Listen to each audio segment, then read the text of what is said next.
نەخۆشخانە ڕاوێژکاریەکان بۆ چارەسەرکردن و پشکنینی هاوڵاتیان لە دوای داخستنی بەهۆی کۆرۆناوە کراونەتەوە. بەڕێوەبەری سەنتەری ڕاوێژکاری عەلی کەمال دەڵێت هاوڵاتیان پابەندن، بەڵام دەبێت زیاتر خۆیان بپارێزن بە تایبەت لەم شوێنەدا بۆ ئەوەی دووربن لە توشبوون بە ڤایرۆسی کۆرۆنا. دەستپێکی دەوامەوە دەوام کراوەتەوە لە سنتەرەکەمان. سنتەرەکە ئێمە گەورەترین سنتەرە لە شاری سلێمانی، باشە 11 دکتۆری پسپۆر لە هەموو بوارەکاندا ئەنیشێ پێشوازی لە نەخۆشەکەین بەسەر سەر و بەسەر چاو. بەس خۆتان کە هاتن لە هەردوو دەرگاکەوە ئاگادار بوون، لۆدێکی زۆرمان لەسرە. ئێمە خۆمان کارمەندەکانمان ئەبێ گاون، دەستکێژ، ماسک، عینک کاتە چاوی، پزیشکەکانمان، ئیداریەکانیشمان دەستکێش و ماسکە.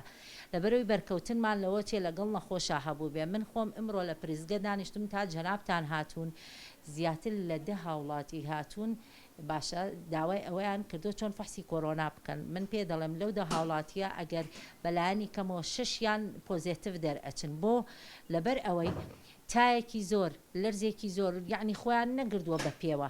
باشە نردومانن بۆ سنتەری کۆرۆنا لە گردەکەی عەلی ناجی بۆ فەحسکردن و هاوڵاتیانی شارەکەم پابەندی ڕێنماییەکان بن، بە تکاوە پێیان ئەڵێن جێبەجێکردنی ڕێنماییەکان. ئەگەر تۆ زۆر زەڕورنی مێ بۆ خەستەخانە، ئەگەر تۆ زۆر زەڕورنی مەچۆ بۆ مارکێتەکان، بە تکاوە پێیان ئەڵێن با بەرکەوتنمان نەبێ. دوایی وامان لێیت وەکو وڵاتان بەس بە تەلەفۆن نەتوانین ڕێنمایی نەخۆش بکەین، لەبەر ئەوەی نەخەستەخانە ئەمێنێ نەبێت ئەمێنێ. پزیشکێکی پسپۆر داوا لە هاوڵاتیان دەکات لەبەر سەلامەتی خۆیان و خانەوادەکانیان ئەگەر زۆر پێویست نەبوو سەردانی نەخۆشخانە نەکرێت و لە شوێنە قەرەباڵغ و داخراوەکانیشدا بە جێبەجێکردنی ڕێنمایەکان خۆیان بپارێزن. هیوادارم خەڵک پابەند بێ بە ڕێنمایەکانەوە. ئەوەی مۆزۆعی ماسک و دەستکێشوانە نەسوونە قەرەباڵغی ئازام زۆر باس کراوە. ئەوەی ئێستام لەمێ بیڵێمەوەیە کە بەڕاستی زۆر نەخۆشی زۆر زەرور نەبێن نێن بۆ نەخۆشخانە. بەڕاستی ئەمڕۆ خۆتان لەوانەیە بیبینن کامێرەکانتان بینیبێتیان نەخۆشێکی زۆری لێ، زۆربەی ناپێویستە.